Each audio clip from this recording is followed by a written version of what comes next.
Five, 4, 3, 2, 1.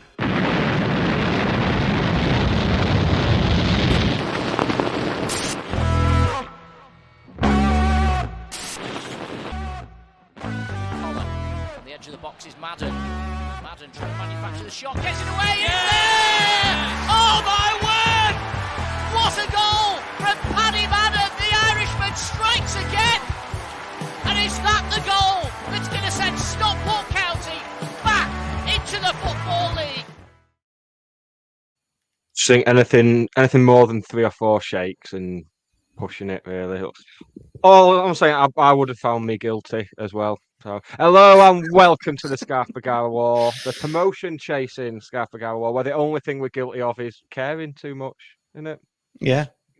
Just care, that's it. Alongside me, Nick Lee, it's a man once described as here this week. He's here every week, praise the Lord. It's Russ Johnson. Hello, Russ.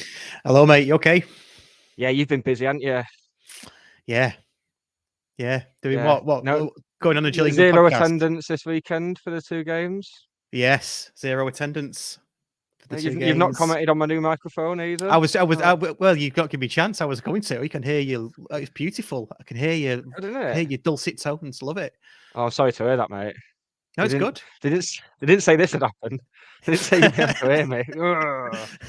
Nice change. It's like all it. fixed up on a thing. A boom arm, I believe is what the children call it. A boom arm. Sounds a bit close to Boon Army. A Boon Army. I am still living in the early 2000s, so that's good, isn't it? Yeah, I'm living in the mid to late 90s. Apparently, my wife tells me often. It's a good place to live. Yeah. Good... Yeah. Do you know what? It's a funny story before we start. I went to Barcelona over the weekend. That's why I missed the 2 games with my wife. Nice weekend away. And I don't know, it must be the way I dress, but I was getting some looks. And I said to Claire, I said, why am do I look like someone famous or something? And she went, well, you do look like a 1990s Brit pop star, you know. And I'm like, probably need to change that, don't I? To be fair. I get it a lot. I think people think I'm from like the Kooks or something. just because I dress like a faded mid-noughties indie reject. Yeah. I think people think wasn't he in the Future Heads or something? I think it's nice. It's nice, isn't it? It's like being famous but without being famous. Well, I don't know. A part of me thinks, should I just dress modern, you know, like with a full tracksuit and put my hands down my pants and shit like that? No. But No, it's not Saturday night, is it? Saturday night's for putting your hands down your pants, isn't it? Kicking back with a couple of ice cold brews and sticking your hands down your kecks. It's the dream, isn't it? Talking of being obsessed with the 90s, when I was with my girlfriend, I watched something on BBC about like Blair and Brown. I was like, it's really interesting, you should watch it. It's like, it's not going to be the 90s forever, Nick. You need to get out of the 90s. Why? Why can't I stay in the 90s? It's good. Why can't it be the 90s forever? I'm with you, mate. I'm with you. Yeah. I mean, look at bloody Peter Hook. I mean, it's been the 80s forever. It's been the 80s for like 40 years for him. He's just still milking it. So if he can milk it, I can milk the 90s, yeah. I was a child for most of it, but I've been a child for most of the 2020s, arguably. Yeah. Well, we're all children, aren't we, really? All as men. Ian Dowden, new mic, still talks carp. I think we know what you mean, Ian. I didn't realise that when I saw the. I think the mic's got a spell checker on it though, so swings and roundabouts.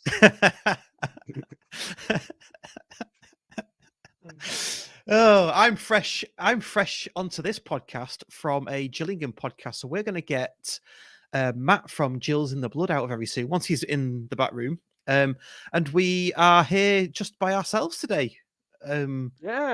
Yeah, couldn't sort out a guest in time, so it's just me and you. I mean, we could have done. Just the day gets away from you, though, doesn't it? I had my breakfast about 2:30, and then we had the thing of it's just what a life. No, I've been very busy today, actually. Hence, not being able to scrabble around. Don't worry about it. Should we crack a bit of quick admin out? I've got it. Jonathan the Geordie Hat was back. I had a lovely pint with Jonathan on Monday in your absence, Russ. I was like, well, I need to I wanted to have a pint. I got to the courtyard for opening time. I was like, I want to have a pint with a premium county content creator. And you weren't there, Russ. So luckily, Jonathan and Geordie Hatter was there. He furnished me with a pint of Guinness. Oh, did he? He did, yeah. Oh, It nice. was good. I drank too much on Monday, so I missed half the game going for a wee. Missed the second goal. Queuing for a pint. See, It's normal service resumed. Yeah, you've literally just said about being a child for the rest of your life. Do you ever think it's time not to drink too much at the match so you can remember it?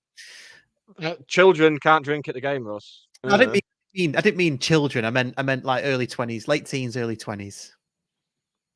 Yeah, I remember the game. Oh, do you? I remember. I was in the sweet spot. Yeah, it was a sweet spot. Right, but you missed the second goal.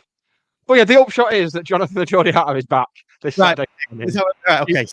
Of top tunes, county content, big match build up, and a super county fan guest who this week is me. I'm doing it this week. Has he gone back around the carousel? Has he? Yeah, and just picked up some scraggly little fucking in the bins. And you'll do. But yes, the link is in the episode description, as it always is with all these things. Get on there from 9:30 Saturday morning, and it is Saturday. It's Saturday. Week, I was going to say when I said, yeah. I started it off. I probably put you on the wrong track there because I said Saturday, and then you leading me astray. I know. Any other admin before we get Matt out to talk all things Saturday? Admin out for now. Okay, so we'll get Matt out in a second, and then we'll let him get off and get his tea and what have you.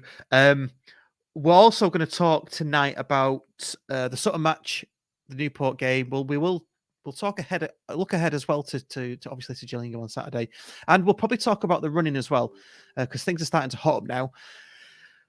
On top of that, we will talk about, I'm not going to talk about it. Nick's just going to do it by himself as if he's doing it to the camera. He doesn't know it yet, but because I'm not allowed to talk about it, attendances and allocations and ticketing systems. So we're going to get Nick's hot take on that. I wasn't even aware of what was going on. You have been busy, haven't you? We got a snotty message of a Salford fan in a group chat we're in last night, and I was ready for war. I was like, I'll take them. Bring them all on. Bring Sean Ryder and Bears. I'll fucking take them all on. And look, I didn't need to in the end. I used my words to simmer the argument down, which is something I might try in future. Very diplomatic. Yeah. Right, let's get Matt on. And could I just say, disclaimer before we start, I've just been on Matt's show, spent about 25 minutes on Matt's show. He did his research, so he's going to put us to shame now because it's like, oh shit moment. We've not done any research. We just know where we are in the league and who their manager is, basically. So and Ifianora and Andy Hessenthaler. That's where I'm at. Yeah. Sure, we can name more than that. Anyway, let's get him out and we'll talk to Matt from Gills in the Blood.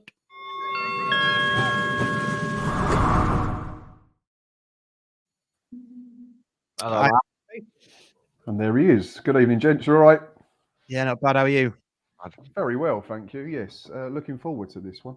Oh, I like the little intro before you let me come on. Ifianora, yes. Andy Hessenthaler. Yeah. Can we talk about them rather than what we had to look at Christmas? And they say we're stuck in the 90s. God.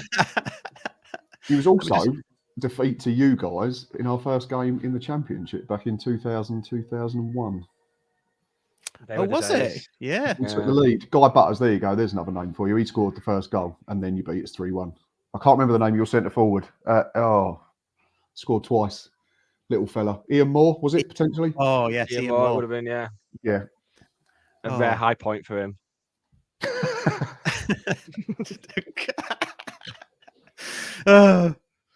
Yeah, you're making me want to load up Championship Manager 96-97 again to look at all the Gillingham players and sort of start reeling them off and reminiscing. But let's talk about Saturday. Before we talk about Saturday, actually, I wanted to talk to you about the takeover because I think it was the first, I don't know, up until Christmas, you'd scored 6 goals or something ridiculous like that. Right, see you later. No, because we'll get onto the good bit later. But what's actually happened? What happened? Give us a brief history before that, because we've been out of the league. We don't know who's doing what pretty much. Well, I don't. What happened before that and what led to that takeover and what's happened since then? So Paul Scally, who was the previous chairman, had been in charge since 1995. essentially rode on in his white Charger and saved us from potential oblivion. We then had some brilliant times, like the championship years for 5 years, where we finished 13th, 12th, and 11th. So I'm not going to sit here and just bash Paul Scally for the sake of it, but the last few years have been very, very poor in terms of a lack of finances for the club, the team, everything just sort of being left adrift, COVID being used as an excuse long after every other club had stopped using it as an excuse. And I think the back end of last year, it got to the point where we just had to roll the dice. And we did.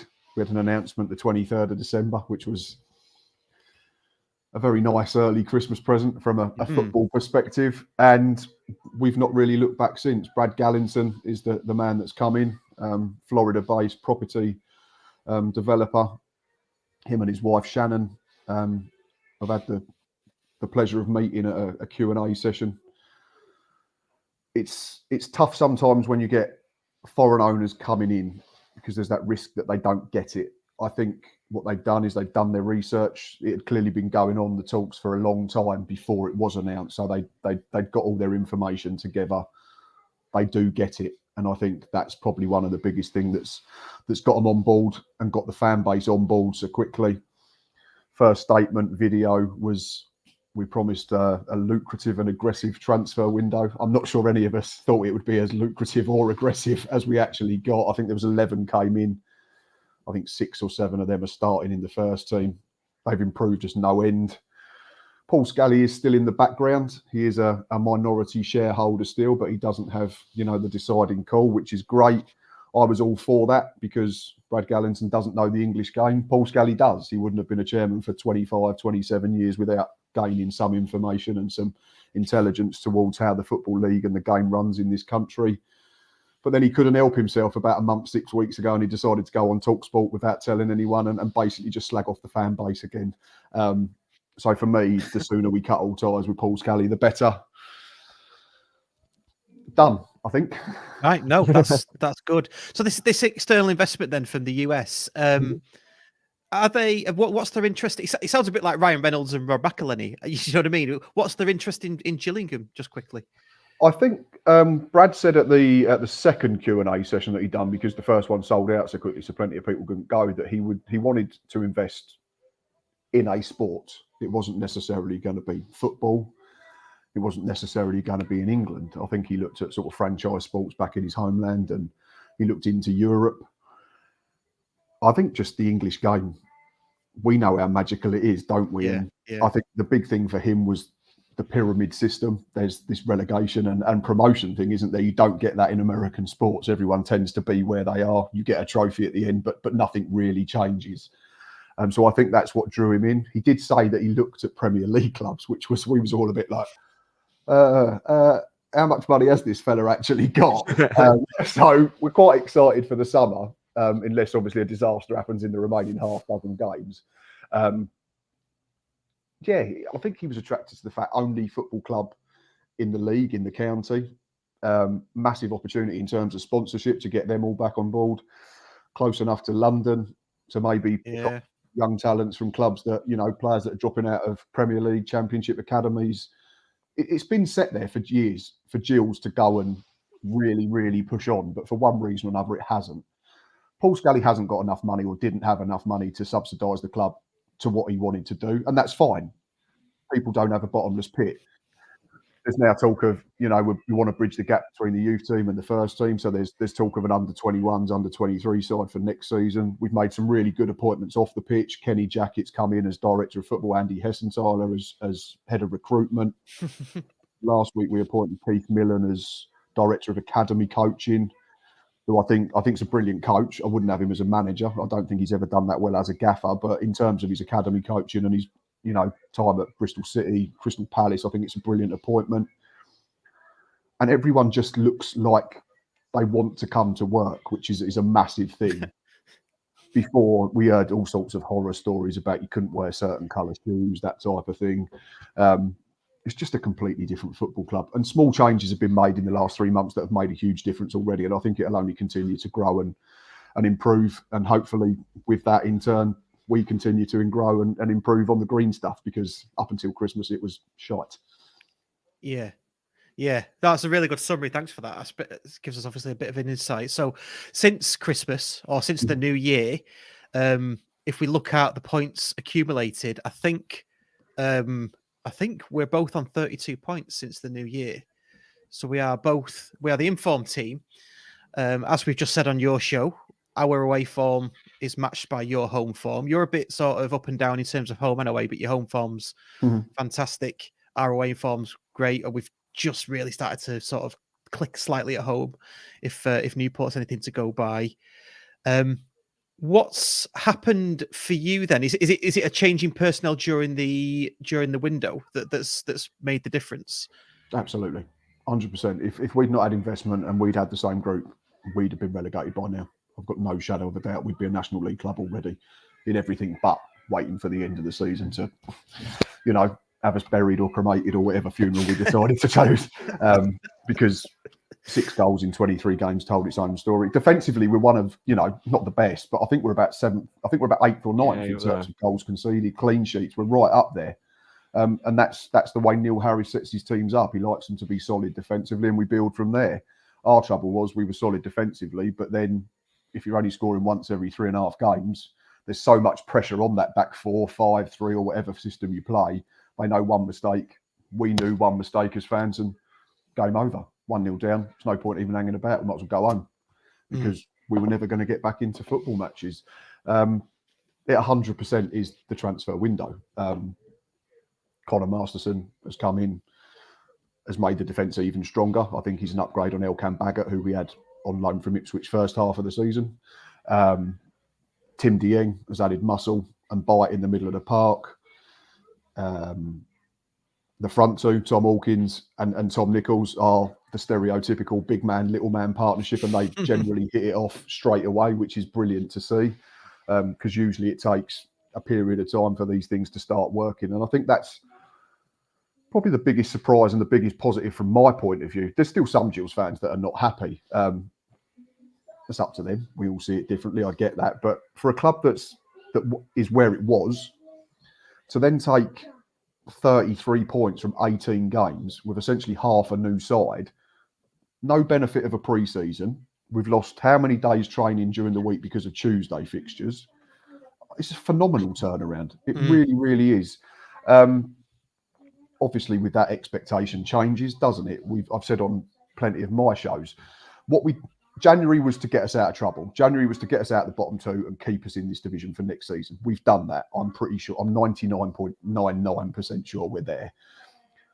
The next step after beating the Hartlepool, the Colchesters, the Crawleys, the Rochdales, drawing at Harrogate, not conceding a goal against them 5 teams. The next step was then to try and pick up points against the teams that were sort of in mid-table. So we went and beat Wimbledon, we beat Grimsby, we beat Tranmere Rovers. Then it was, could we go to away to good sides and dig out results? Dare I say it, we did it at Edgeley Park. It wasn't pretty. I'm not going to sit here and pretend it was, but we went away with a point. It's a game we'd have lost pre-Christmas. Then it was, can we beat a team in the top 6 or 7? We did that home to Carlisle. The final step for the group as it is now is, can we win an away game against a big team? So we're running out of chances because Bradford and Salford are probably the only 2 left. But I'm excited about next season because, well, just for all them reasons, to have put together this run and be going along at just under 2 a game over 3 months with essentially half a new side is frankly staggering. Yeah. This is why I'm nervous about Saturday personally. Nervous. I've not been this nervous about an away match for a while, because of just how good you have been since the turn of the year. Because we were meant to play before Christmas. Yeah. At home. And before that got called off, we were thinking guaranteed 3 points there, and then the takeover happens and just all changed. I mean, I'm nervous for pretty much the situation we're in now. I'm nervous for pretty much every game now. Not to the extent we were last year, though, as we discussed last week. It doesn't feel as crucial. But yeah, it's just that I do think you will be all right now. I think it's going to be Hartlepool and Rochdale myself. But even if one of them 2 does manage to stay up, I don't think you'll be the side that drop now. Should be all right now. Yeah, I think we'll be fine. It's a big drop off for us, and also it's a big improvement still in them teams below us. And like anything, you're running out of games as well, which is great from our point of view. Yeah. So Saturday then, if we move on quickly, who are the key players to look out for from your perspective for Gills? One I'd say who's not guaranteed to start will be Conor Masterson, centre back, who we've got on loan from QPR. It's his second spell with us. He came in for the second half of last season as well and was very good. He went off with what looked like a concussion problem at home to who did we beat Good Friday? Doncaster. So obviously I'm assuming he's being monitored throughout this week. He missed Easter Monday.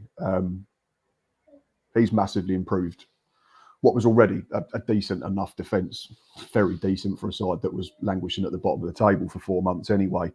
So he'll be key, particularly if you play Carl Wootton from the start. I think he'd go toe-to-toe with him. Big, he's solid. He's not afraid of taking a whack. He likes to head everything. The captain, Sean Williams, has been superb since probably the Leicester Cup game. That was the only game with the older group. But since then, with better players around him, like I've already mentioned, Timmy Dieng, his form's been phenomenal. Sean Williams has turned into a goal-scoring midfielder, which he's not been for forever. And he looks 26 all of a sudden instead of 36. And probably the front two as well. They've made a massive difference from where we were in terms of all our goal-scoring issues. I think Tom Nichols has got 5. Ollie Hawkins has got 2.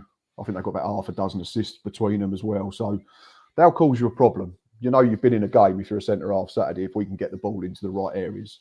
And it is very stereotypical. Like I've already said, it's very much let's hit Hawkins, and then if we can get the likes of Nichols and others running off of him and onto his flick-ons, then hopefully we can create a couple of decent chances and cause you a real problem defensively. Certainly more so than what we did at Edgeley Park about 6 weeks ago when we bought about 6 buses, I think, didn't we? Yeah.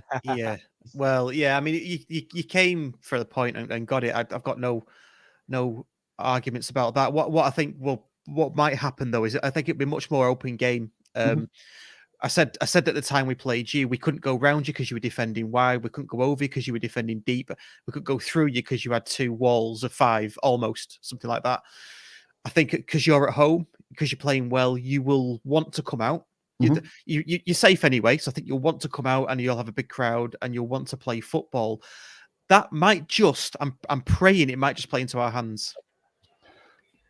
Totally agree. I think if there's something that's still been levelled at Neil Harris, and I think he's been brilliant since the takeover, to have put up what we had to put up with for the best part of 6 months before then, would have been a test of anyone's character. But I think there's a few still, and I'm part of that as well. We'd like to see Neil play with the handbrake off a little bit. It might not work. We might get beat 3-2 Saturday, but let's go and have a real go. Let's not sit in and wait for a 1-0. I mean, all well and good if it happens and it's guaranteed, then fine. Like if you can say that we're going to play that way and it guarantees to win, but we know football doesn't work that way. So I think that's probably the next natural step that we want to see. But that'll come with time and a pre-season and dare I say it, more signings in the summer. We've done what we had to do. Dare I say, if we were mathematically safe, then maybe we could play with that handbrake off. But at the moment, I still think he'll be solid and hard to beat first and foremost, I think. Whether that's in a back 5 or a back 4, I think I've just said on my show that I think he might go to a back 3, but I wouldn't be at all surprised if he does go 4-4-2 and try and get us up the pitch as quickly as possible into dangerous areas and play from there. Tremendous stuff. Okay, final question then. Oh no, got 2 questions. First one, fans. Are we all housed in the open end terrace? The one that looks like you bring in, you would probably have some of that. I'm just going to have a quick look at the weather forecast, actually. Well, I think it's all right, actually. Absolutely horrific down here today. Like, it's up here, don't worry. You'd have got blown all the way back to Stockport. Saturday is 50% chance of rain, 14 degrees. Oh, that's balmy. That's lovely. Yeah. I think you're bringing quite a few. I'd imagine you'll have some in the open-ended Brian Moore stand. I'd imagine you get the end block in the Gordon Road stand, which has got a roof as well. So we'll look after some of you at least. But who doesn't want to experience the best away stand in the world? Yeah. Exactly. Yeah. Exactly. I don't know where that is. I don't know where that is, but Well, Luton in through the house, isn't it? Surely. Oh, love that. Absolutely love that. Like practically just walk through someone's hallway. Absolutely Yeah. superb stuff. it's certainly not the two end blocks of the Together stand at Edgeley Park, and we'll come on to that later, won't we, Nick? Oh, God, that's topical. That was. There's That was like, something- have I got news for you? Level topical. I know. There's been Taking a some piss sideways boiling. look at the week's ticketing news. Well, I've just seen some retweets from you fellas this morning. Last question then. Score predictions. I know we did it on on your show just, but do you want to give us your score prediction? Don't surprise me and say it's changing. That won't change. That's when it comes and bites you on the arse, isn't it? Yeah, I'm going to go all positive on this one. No, I've said it on my preview show with you, Russ, and I've said it based on everything that we've seen in terms of very recent form over the last 3 months, our home record, your away record. The fact that I don't think it'll be a disaster for either team, I'm going to go for 1-1. Fair dues, yeah. And just for clarity and disclosure, I went for 2-2 on the Gillingham show. Desmond, that's what Matt said. I did say that. Yeah. Well, he's a man of what's the word? Letters. All you people that have been to university. You've not been to university, Russ. I've definitely not been to university. Oh, you know? Oh, right. We should stop saying Desmond. University of Life, us. School of fucking hard knocks. School of hard knocks and all that. Take this elitist snobbery away from us, Russ. I've not been to university either. No. I haven't eaten, so. That's a great segue to let you go and get some tea. You probably call it dinner down there, though, don't you? I have eaten, really, to be fair. I just thought it was a good joke. I thought, I've just let I thought it was good. We need more of this on here. We do. I'm all about the jokes. A sense of humour if you'd watched us before Christmas, to be honest. So I'm going to go and, enjoy the rest of my evening. Enjoy the rest of your show. And thank you for having me on. It's been a real pleasure. No problem, mate. It's good to have you on and speak to you soon. Cheers, mate. Hey, take care, fellas. Thank you. Bye now. Bye.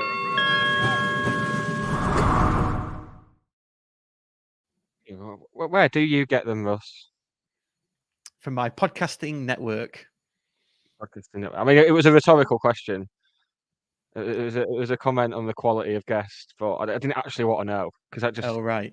Well, like the sausage is made now. Well, in terms of opposition review guests, I think Matt's right up there. To be honest, level of research and detail and knowledge. He's right up there as someone we've had on this show to talk about their team. I'd say. I know big words. I know. Yeah. Full of big words. I love that I say that and then he goes. I know. Yeah. Yeah. Good stuff. Right. Well, we've got some news. We have been joined by a guest who we didn't think was going to come on. He sat in the back, waiting in the wings, patiently. So we're going to get him out. It's Tom Beresford. Now, you may or may not know Tom Beresford, but Tom is responsible for all of the fantastic unseen videos that you see doing the rounds at County. So we're going to talk to him about those, and we're going to talk to him about County and probably about attendances and allocations and stuff as well. I like the way if he gives a shit, I don't know. Tilt of the head. Every time you say that, you do a little mischievous tilt of the head. I know, and I love it. Too. Yeah, you're here for it. So without further ado, let's bring Tom out. If you're watching us on YouTube, please like, share, and subscribe. And for the audio podcast, please rate, review, and recommend us on whatever podcast player you are listening to us on. Cheers, thank you. Hey up, Tom. Good evening, boys. You okay? Yeah, you? Gumbo. Yeah, cheers. Good. By the way. There's I don't know if you can see the comments coming in already, but there's a lot of love for you in your new videos.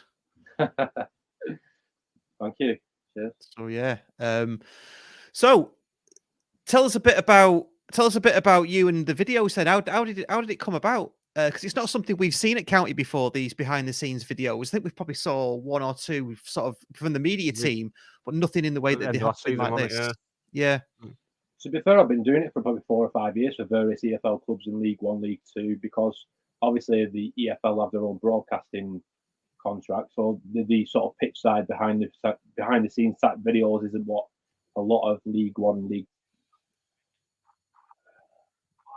be diverse and different. As you're seeing with the videos, there's sort of different specs to each one. Like I've introduced recently, like the bench cam and the camera on the crowd. each week, so it's not the same boring, aspect week in, week out. But it's been great because obviously since I've come in, I think we've only lost one. I think that was Barrow. That'll do. Which we pretty much dominated the ball. It was just a smash and grab for them, I think, really, on that day. Yeah, I think it was. Just do us a favour, check your microphone setting for us because you're dipping out, you're dipping in and out a bit there. Don't know if it's don't know what's going on. But yeah, I mean, a lot of love coming through. Genuinely cracking videos.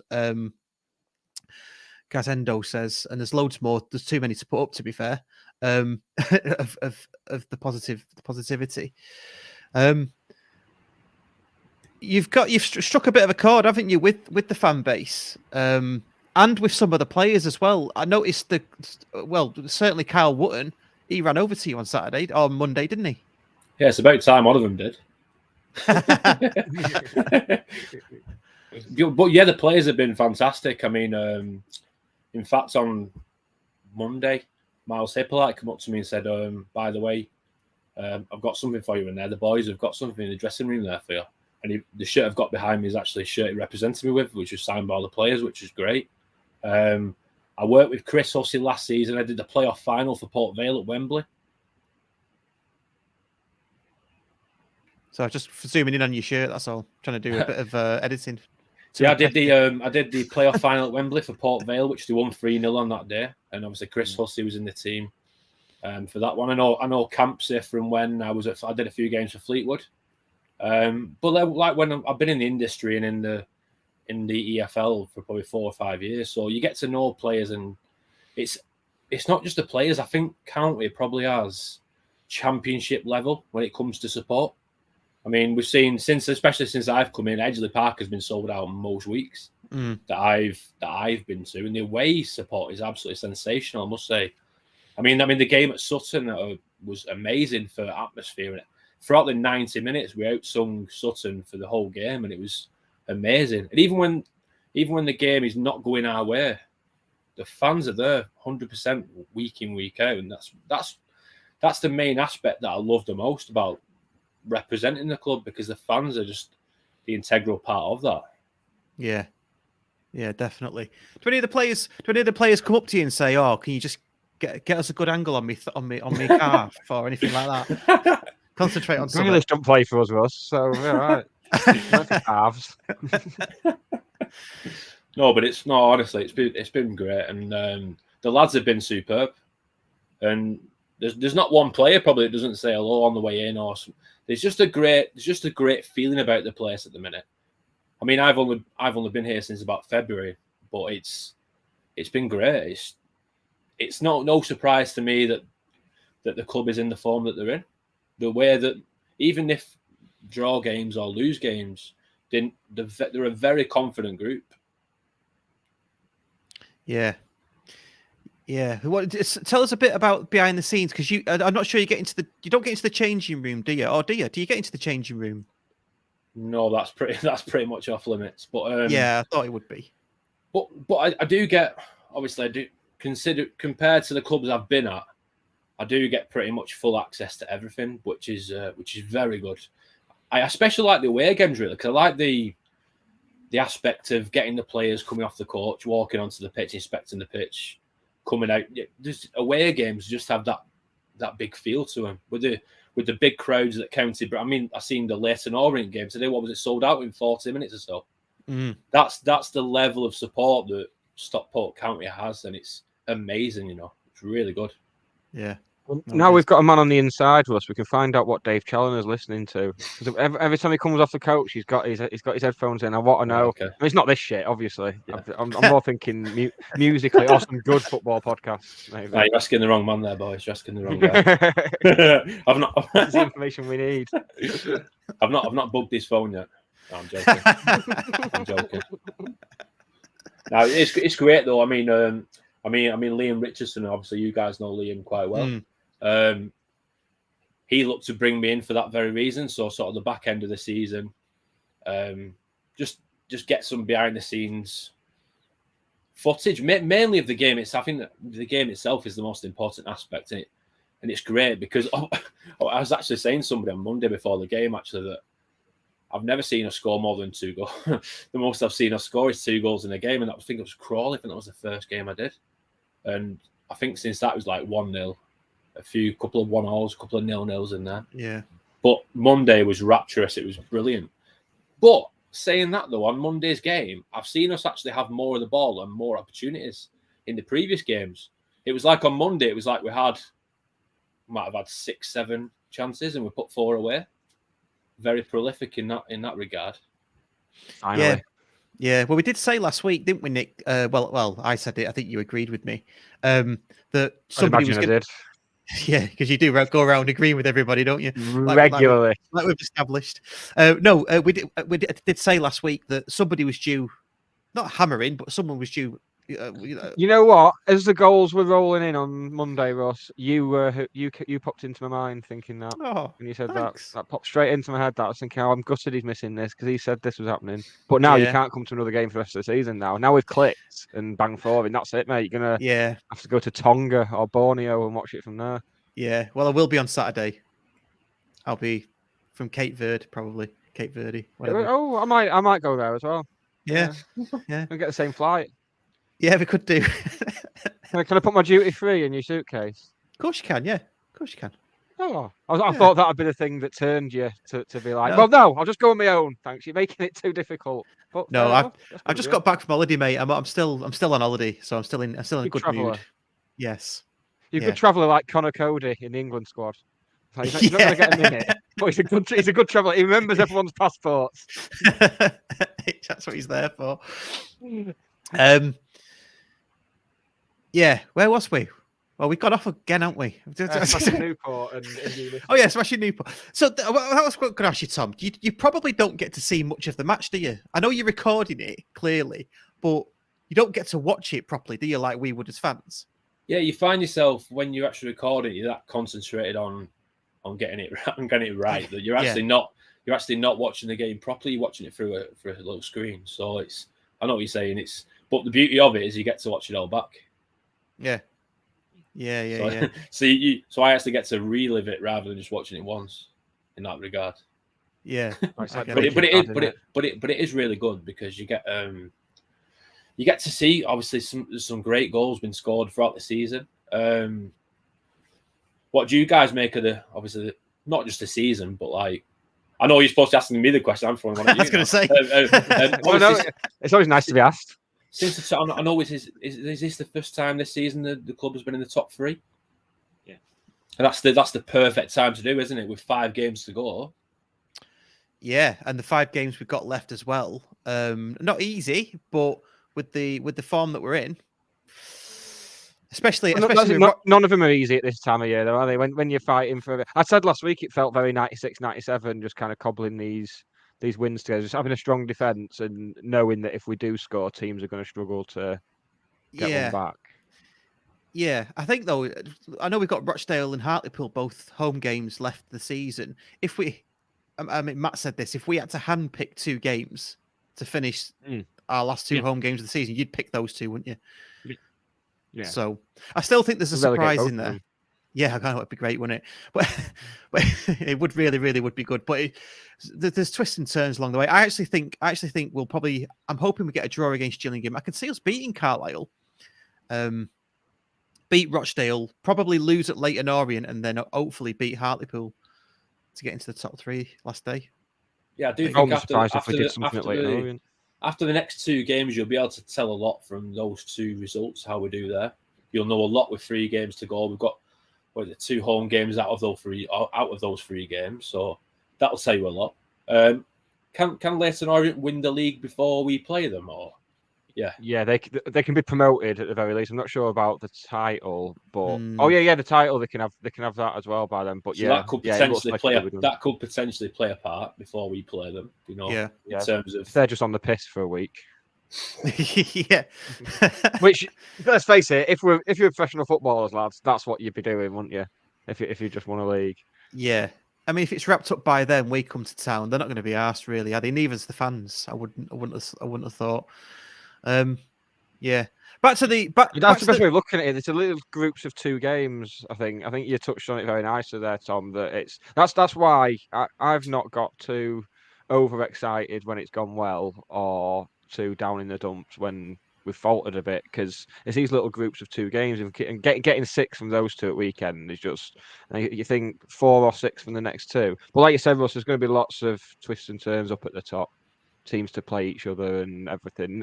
No one seems to be in a excellent run of form, ourselves included. Really, we've stuttered a bit in the last few games. So yeah, it's all to play for, as they say. It's anyone's promotion spot. Well, not Rochdale's or Hartlepool's, but yeah, I was looking at a statistic today actually, and in terms of possession, chances created, everything, we're in the top 3 in pretty much every single department.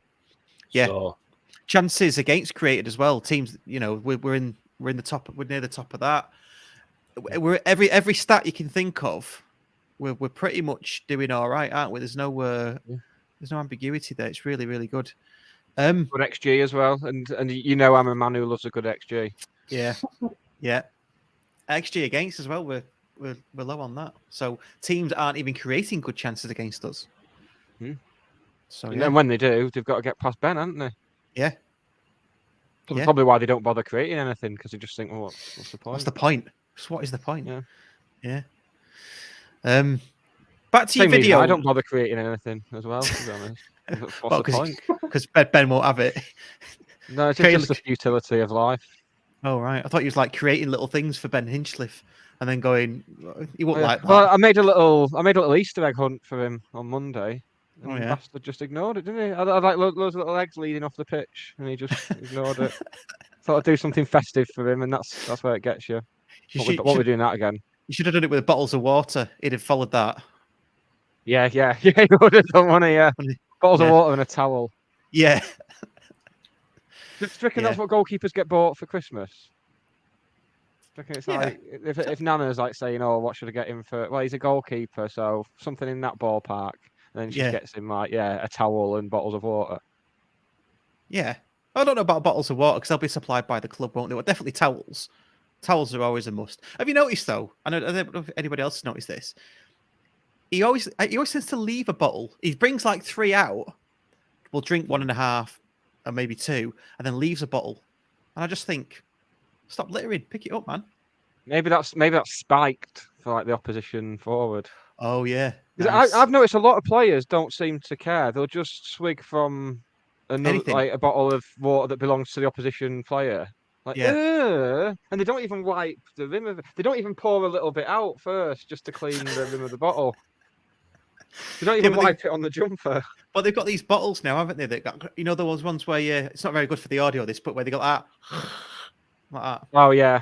Yeah. So you see like 8-year-olds doing it on a Sunday morning on the pitches. They're at the same level. Makes you sick, doesn't it? It does make you sick. Well, when I was coaching, some of the lads had those bottles, and we put them out for us. In fact, my son had one, and there was a running joke because I didn't know how to use it, so I was doing it. I don't know how I was doing it wrong, but it was just going all over my face. I don't know. I just couldn't get the hang of it. So in the end, I just gave up and took my own bottle. I bet you're a nightmare on cocktail night, aren't you? Yeah. Are you one of them who shakes it up and throws it, and then it goes everywhere? And he's like, "Oh, I've done that." God. Yeah. Are you a cocktail man? Not really. No. Tom's a pint of lager guy, I think.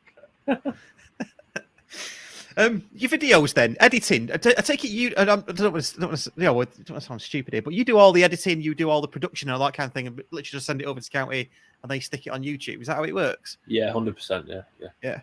Yeah. Nice. So you music. Obviously, it's different for obviously clubs I've worked for down the years. Some quite like when I worked for Barnsley this season, they were.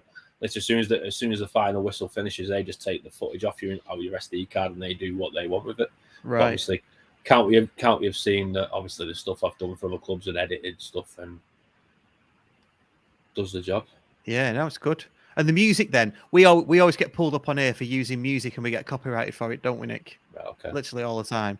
Have you got like a free bank of royalty-free music that you can just call? Yeah, there's copyright-free music that I do use. Yeah. Cool. It's good, mate. It's good. I like it. Obviously, this day and age, it's quite accessible to. Yeah. I don't know why we don't do that, Copyright Nick. We should do that. I mean, I do on my other podcasts, my other two Oh. podcasts. That's exactly what I do. But Right. On your But on your I fourth go one. off with my little side projects.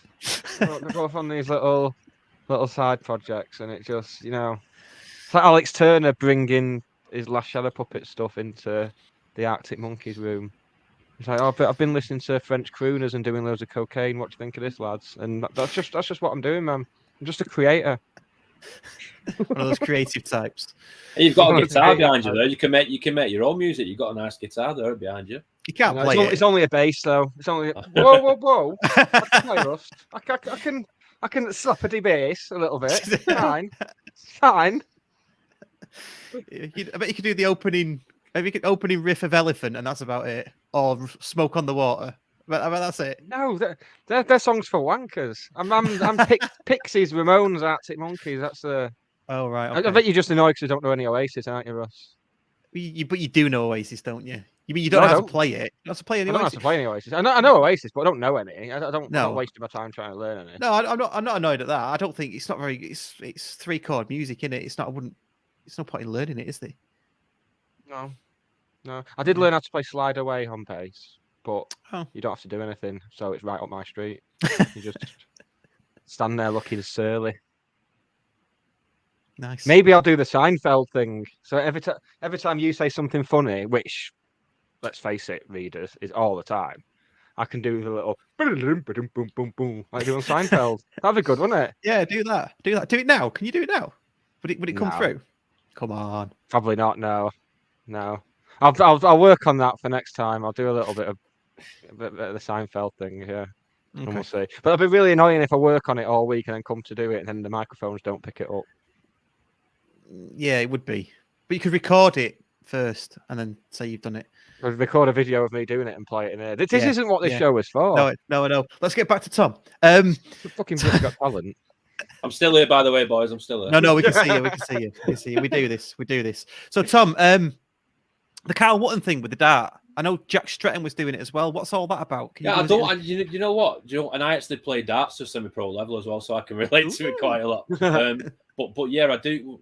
Like when I seen Stretz do it the first time, but I've seen.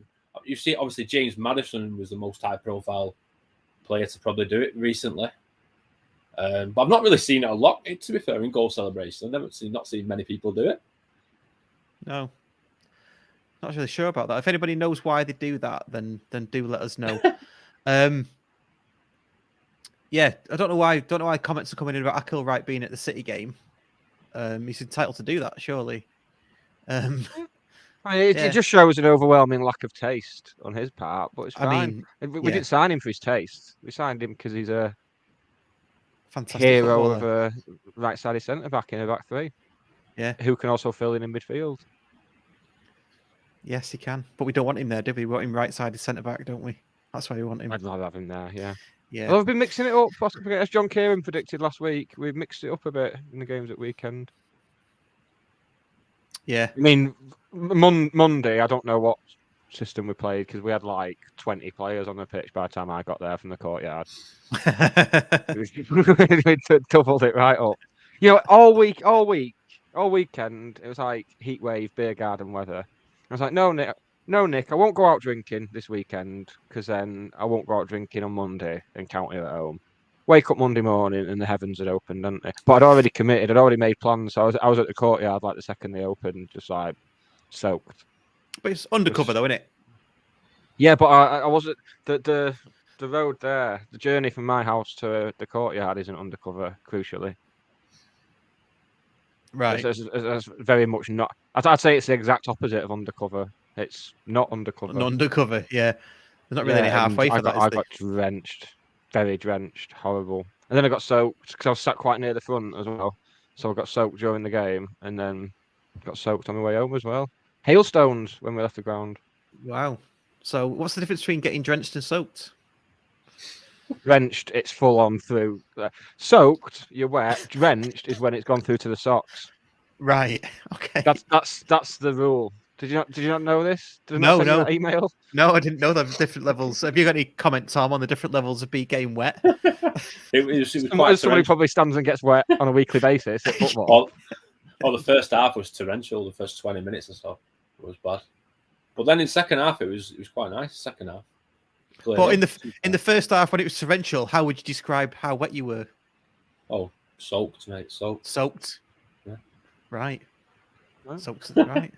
Like it. Yes, as Gazendo points in the comments, you did get to meet. I did get to meet Gazendo. Someone just came and thrust an arm across the table and was like, "All right, Nick," and I didn't know. And then as he's like turning away, he's like, "Gazendo."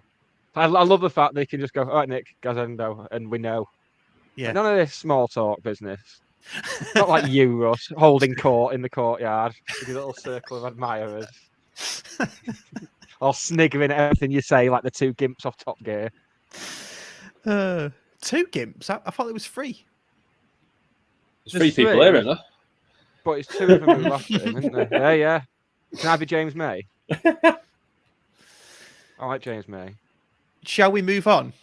If this is tremendous Do you not stuff. want to decide which Top Gear presenter you are? I'm No, going to bring up a BuzzFeed quiz or something. Which Top Gear presenter are you? No, can't stand Top Gear. It's not for me. Not a car person. I like classic Top Gear. Let's move on to the away allocations and things like that, because it has caused a bit of a furore, hasn't it? So let's start with Hartlepool, and they've just been like apoplectic, haven't they? That they can't bring lots of people in fancy dress on the last day to be relegated. I don't understand. Can I just? You don't have to put your hand up. I don't care. Yes, sir. I don't care about how they feel. I don't. Right. I'm not. As soon as someone tweeted County and said, "Yeah, but we get dressed up every last away game," it's like, right, bring the allocation down to 0. That's it. Just don't let any of it. If they're going to come in fancy dress, no, I don't want them. You don't like dressing up, do you? I don't mind dressing up. I'll dress up, but fancy dress. If you're over the age of 10, there's no need for fancy dress. What, at all? That's a fact. That's what cold, hard fact. You see, I like this about you. If something's done en masse, you automatically don't want to do it because you think you're going to be cool by not doing it. Fancy dress is okay on the odd occasion. I would have stopped World War II though, as well. You know, being like that. If everyone joining the Germans and stuff, I'd be like, no, you know what? You look like dickheads. Just because of the way they dressed. Yeah. Look at you all wearing the same thing, you bunch of weirdos. I'm really worried Tom's going to stand up now and he's going to be in one of them chicken suits. I've got a funny story about a chicken actually. When I went to Swindon away, I was obviously where I normally situated during a game, and the mascot's dressed like a chicken. And the high vises that I wear have press on the back. So this guy dressed as a chicken is tapping me on the back where it says press, obviously. But I just like shrugged it off, didn't acknowledge it, and he stood behind me for about 10 minutes just pressing me. That's my flavour of banter. One of the stewards had to sort of pull him away and go, "Come on, mate, what are you doing here?" So this guy was getting took away. All the mascot was getting took away by a steward just because he was pressing my back for 10 minutes. Yeah, I saw that I saw it doing the rounds when it first came out. So he's obviously not got the memo that's gone. That meme's gone, isn't it? It's bloody funny. I mean, first time you see it, yeah, I think it is. Yeah, but yeah. Like we said, I'm a child though, so yeah. Well, yeah. In fact, there was one of my friends text me because they were there in the crowd. Said, "What's that chicken doing to you? What's that chicken bothering you for?" just laughing when they saw the chicken just getting took away from me. Getting bullied by a chicken. Which game was that? Swindon away. Swindon away. Yeah. Probably a robin. Called the robins, aren't they? Yeah, but he wouldn't have. Well, was it a chicken or a robin? I think Tom knows the difference. It's like a chicken, to be fair. There you go. Maybe it's a robin that identifies as a chicken. Don't go boxing him in. Don't go boxing it in. Don't go boxing them in. No, I won't pigeon hole them. There you go. Honestly, the cogs have been working trying to go for a chicken joke and that was there all along. That was it. That's I set you up that's for it. almost as good as John's from last week. Twitter on the shitter. That was a belter. Oh, that was a cracker. Yeah. You know what, Russ? I'll swing the cross in, Russ, and you just nod him home. That's fair enough, isn't it? Yeah. Ryan Rydell, mate. Ryan Rydell. Yeah. Good to see Rydell high, isn't it, Russ?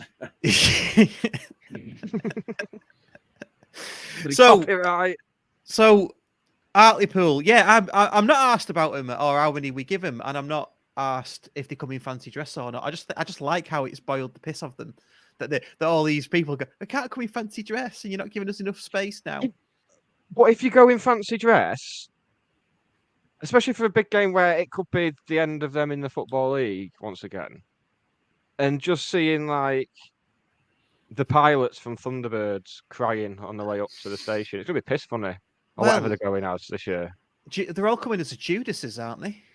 Or is it? Well, no, that was the plan. That was the plan originally, but I think their anger. It's like when your girlfriend breaks up with you, and she's like, "Well, I'm gonna shit in her wardrobe," and then as the weeks go on, you think, "I'm glad I didn't shit in the wardrobe." And it's like that. Like, at the time, they were all very annoyed at Chandler going. It's like, "Yeah, we're all gonna go as Judas," but in hindsight, now a lot of them have come round and gone, "Yeah, he was good, but I can see why he left." So if they still do that, maybe there's one guy who's going to come as Judas, and the others are going to come as someone else. The rest of them will all like obey the memo. If one guy is Judas, like, well, we should not change my email address. But no, I don't care for either of them. We've spent too long trying to chase away fans' money and trying to make it better for away fans, and it's a pivotal time of the season. We've got a chance to have the majority of the stadium supporting County, and we've still given them enough to abide by the rules and everything. So no complaints. Just wait till Salford away in the playoffs. We'll be having the same problem. And if Salford will give as much of the ground to their fans as they can. So and when they do, as much as it'll be a nightmare not like trying to get a ticket. If they do, though, it'll be fair play to them. Yeah, we'd do the same in that situation. Any advantage. Absolutely. I mean, all the years that I've been going to away matches, I've always thought, well, I'll just take whatever I get when I get there. If there's no beer, that's just what the away end is going to be like, isn't it? So to get a bit, I don't know, just to get a bit picky about about away allocations and away ends, I don't know. It just seems a bit wrong to me. But I noticed a Newport fan had done it on Monday as well. It was the Newport podcast, I think, as well, or fanzine. They were stood outside with a pint, and he said, "Oh, there's no cover here. Thanks for this for the away fans." It's like, well, what you want? I'm not going to do something. A year ago, you couldn't get a pint there in the away end. So yeah, that's progress. Yeah, and I'm pretty sure it's no better at Newport. Although they did say, yeah, we're not. Wasn't saying it was better at Newport, but just thought you get what you're given, basically, don't you? Same for Rochdale as well. Rochdale were complaining about the amount of seats they've got, and I think at the time they'd only sold 200. Well, why don't they bring some of the seats from when they played us at their place the other week? Because it's about 4,500. So just catch up on your own fucking seat. Bring your own seat. I like that. Good initiative. I like it. Yeah, it's good, isn't it? Like, probably good for the environment in some way, I'd imagine. Do you get any shit from away fans? I suppose they don't really know they just use press, don't they? No, not really. Although when the same game when I went to Swindon, when County scored in the second half, there was fans trying to climb over the fence. But obviously, where I am, I'm sort of situated in between the corner flag and the goal, so I pick an end and situate. And when County scored, they were all trying to jump over the fences. So sometimes where obviously, because the equipment that I use like a gimbal, so it's quite free, so you can sort of move with it. So if we say, well, like say for Sutton, for example, we scored the other end, I sort of dashed it over to the other end. But when at Swindon, it got to the point where it was unsafe because there was people trying to climb over and abusing the County players verbally, right. And it was quite nasty. So I just chose to stay where I was at that point, to be fair. But yeah, I don't really get any abuse from fans. You might get the odd joke here and there or shout the odd comment, but you just got to brush that sort of thing off, haven't you? So when it What's the piece of equipment called? Is it a gimbal? Yeah, it's sort of. That sounds like the type of thing that Russ calls me, like to his family.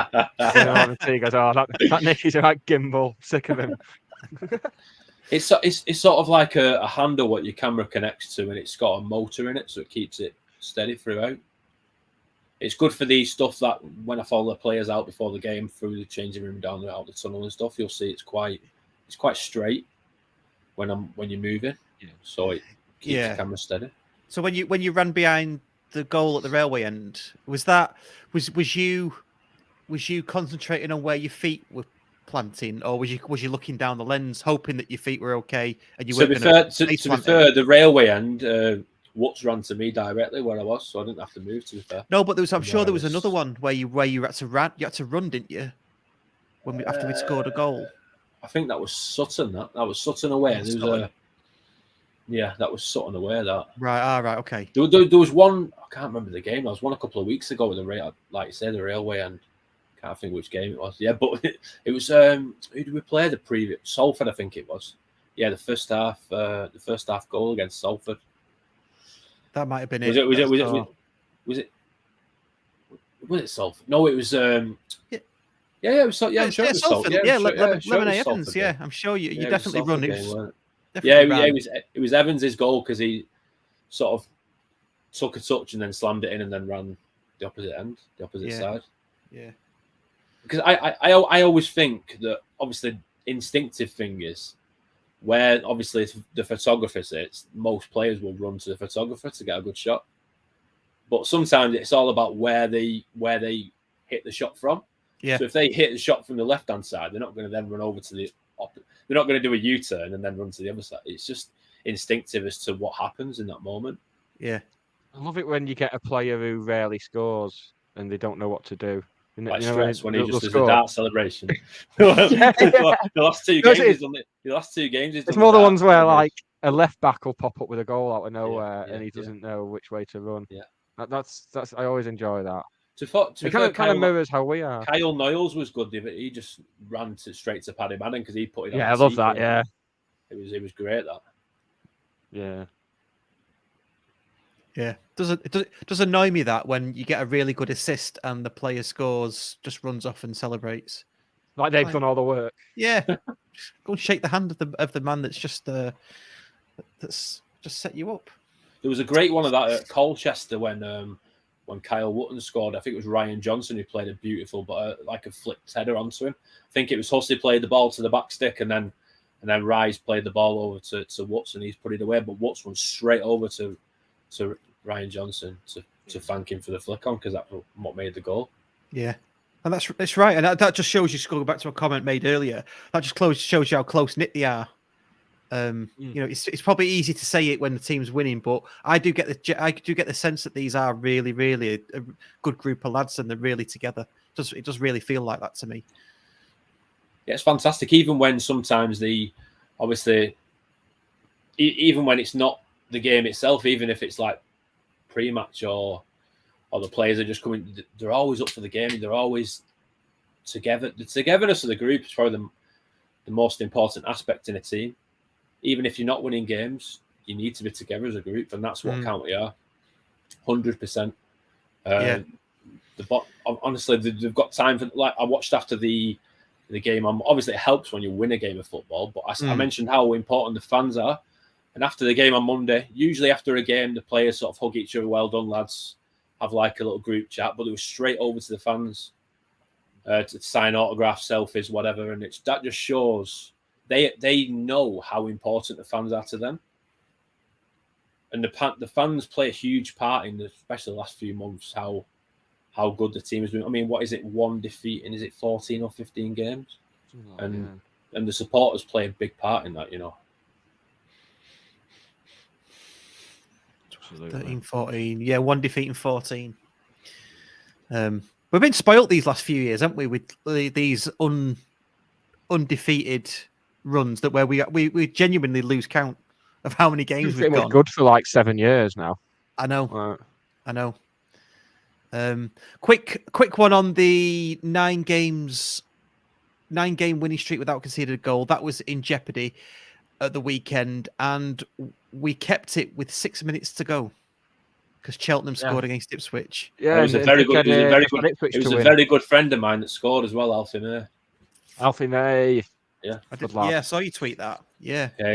Actually, one of my best friends, it was his birthday the other day, and I text Alfie saying, "Can I get like a video message for birthday straight away?" Boom, send it over, and it was made up because it's. I mean, for supporters, it's great, because they idolise these people, and even if it's just coming over for a photograph or an autograph or anything, they're made up there for that day, and it's.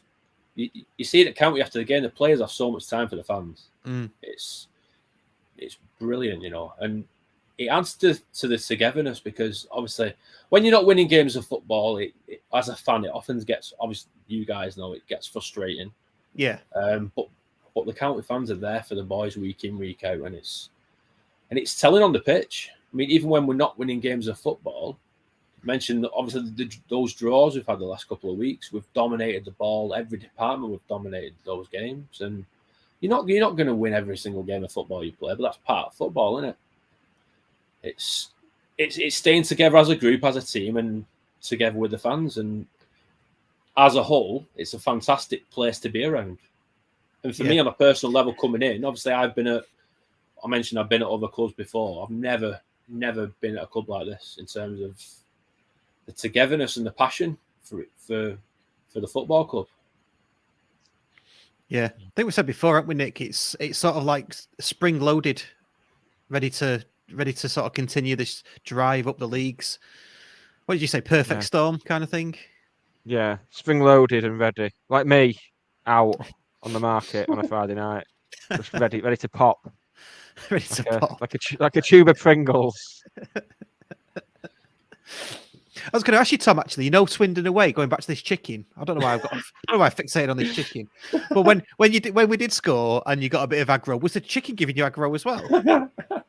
No. To be fair, after that incident, I didn't actually see the chicken. I think he got escorted out of the stadium. To be fair, after the chicken touched you. Because touched by a chicken. That's the episode title. Touched by a chicken. Did you have to go to a room after and point on the doll where the chicken touched you? Why would it be a doll? It'd be a chicken, surely. I was a load of chickens lined up like the crime scene thing. There's a load of chickens stood up there, and you got to pick one out. Which was that chicken? They used to do that, and was it Never Mind the Buzzcocks where they used to do that, line a load of miserable faces up, and you had to pick one out. Oh God. Oh yeah, I don't know why I said it would be a chicken. It wouldn't be a doll, wouldn't it? Because it's where the chicken touched Tom. Yeah, I mean that's just stupid what you said, Ross. That's just silly what you said. Show us on this chicken where he touched it. It was his finger. Wouldn't it be a finger though? It would be a wink, wouldn't it? God, you're winging it now. Bloody hell, wrap it up. I know. Wrap it up. Right. One last thing. Ticketing system. I mean, we've done it to death on this show. Ticketing system. It's the first time this season it's probably, I wouldn't say fallen over, but it's raised it as an issue again when we get these games away from home where demand outstrips supply. Site can't handle it. Blah blah blah. People get a bit uppity about it. We just need a better system, don't we? Yeah. Simply put. And it was reported that the current providers have got given notice to improve a few months back. So that could be that come the summer. We'll see, I suppose. Yes. Yeah. It's getting to the point where the club has enough demand and is big enough now to warrant. It needs a good system for that type of for that type of thing. I'm not sure about loyalty schemes because we spoke about that as well, haven't we? Really difficult to implement. What do you class as loyalty? So doing a podcast, I'd say that's like.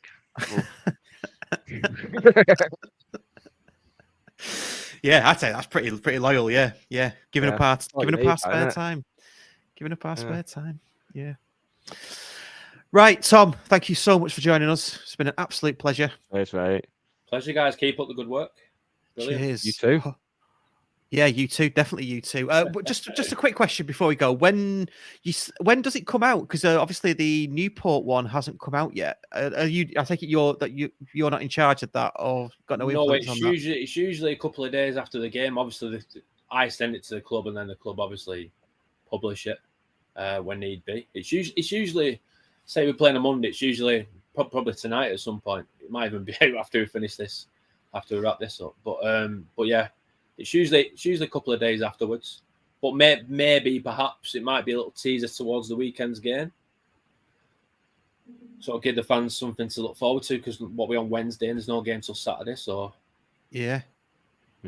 Something for the fans to look forward to, I suppose. Absolutely. I mean, people don't need extra county content on a Wednesday night because they've got it here. But exactly. That Thursday night lull. I don't want to rain on your parade, guys. You know what I'm saying? We're more than capable of raining on our own. Yeah, I can confirm it's not come out yet. So, right, okay. And I like to think that's because we're on live. It's not. Yeah, I like to think that. Yeah. So when they move Coronation Street for the football. Yeah. Okay, let's wrap it up. If you're watching, listening, whatever, please do like and subscribe. Like the video. We're on 27 at the minute. Let's get that shooting up. And if you are listening to us on the audio podcast, please do rate and review us on whatever podcast. And also, to us. Have a look at our Patreon if you want extra content, early content, merchandise discounts, and live events, and all sorts. Have a gander, £3 a month. And don't forget, Jonathan the Geordie Hatter is back this Saturday. Yes. We must state it's £3 a month plus VAT. Oh, they're bumping VAT on now. Google don't pay the tax. Why are we doing it? Don't know. I don't know any of nice people, aren't we? Yeah. Bloody woke mob that we are, paying our tax.